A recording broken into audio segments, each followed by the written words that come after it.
नमस्कार दोस्तों, आइए यूपीएससी हिंदी साहित्य ऑप्शनल का यह प्रश्न देखते हैं। प्रश्न हमारा दिया है, प्रेमचंद पूर्व हिंदी उपन्यास पर प्रकाश डालिए। ठीक है, यानी कि जो प्रेमचंद से पहले जो उपन्यास लिखे जाते थे उसके बारे में हमको बताना है। देखिए, इस साइड और इस साइड आपको नहीं लिखना है। आप अपने उत्तर की शुरुआत ऐसे कर सकते हैं कि हिंदी उपन्यास आधुनिक हिंदी गद्य की लंबी गद्यात्मक रचना है जिसमें यथार्थ या निरूपण होना इसे अधिक प्रभावी रूप प्रदान करता है। ठीक है, अब इस तरीके से हम एक डायग्राम बनाएंगे और लिखेंगे हिंदी उपन्यास। तो पहले लिखेंगे प्रेमचंद पूर्व जो उपन्यास थे, प्रेमचंद के दौरान जो उपन्यास बने, गढ़े गए, लिखे गए, और अंत वाला हम लिखेंगे प्रेमचंद पश्चात उपन्यास।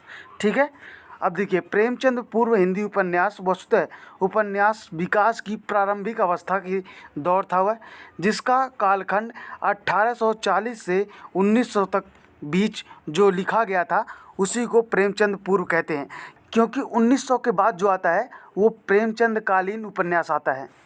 अब आप लिख सकते हैं प्रेमचंद पूर्व हिंदी उपन्यास की विकास की क्या दशाएं थी।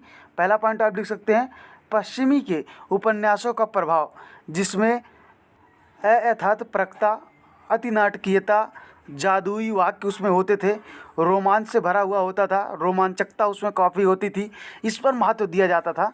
ठीक है, इसमें भारत की समस्याएं नहीं होती थी, भारत की गरीबी नहीं होती थी, भारत की वो होरी नहीं होता था, वो आदिवासियों का कोई कथन नहीं होता था, महिला अत्याचार पर ऐसी कोई चीज़ें नहीं होती थी उपन्यास में।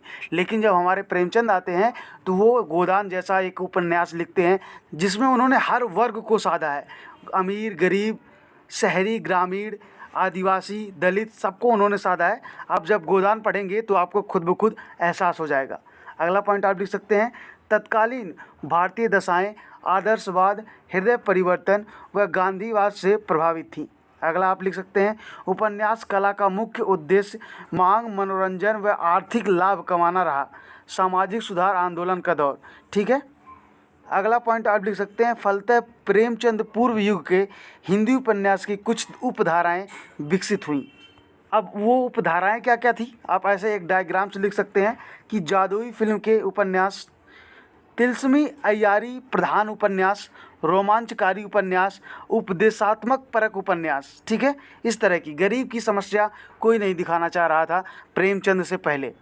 अगला पॉइंट आप लिख सकते हैं, उपदेश परक व नैतिक ज्ञान प्रधान उपन्यास वस्तुतः आदर्शवादी रचनाएं हैं जिसमें सामाजिक नैतिकता व परिवार व्यवस्था का संदेश दिया जाता है।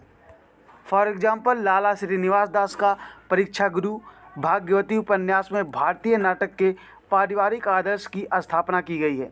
दूसरा पॉइंट आप लिख सकते हैं, तिलस्मी अय्यारी व जादुई यथार्थ वाले उपन्यास जैसे सरकटीलास, चंद्रकांता, चंद्रकांता संतति आदि प्रमुख हैं। जो ट्रेनों में पढ़ते हैं ना, उस तरह की कहानियाँ तब होती थी। ऐसे उपन्यासों में नायक को अति प्राकृतिक शक्तियाँ युक्त तथा घटनाओं की रोमांचकीय नाटकीयता, कौतूहल को समाहित किया हुआ है। ठीक है, उस तरह की जो लिखी जाती थी प्रेमचंद से पहले। फलतः प्रेमचंद पूर्व के उपन्यास में क्या था, आदर्शवाद का समावेश था, यथार्थवाद का शुरुआती चरण माना जा सकता है, आदर्शवादी कथानक थे। अगला आप लिख सकते हैं कि घटनाओं में छिछलापन था। ठीक है, चरित्र योजना कमज़ोर थी। नेक्स्ट पॉइंट आप लिख सकते हैं, घटना व संबंध निर्वाह अप्राकृतिक थे।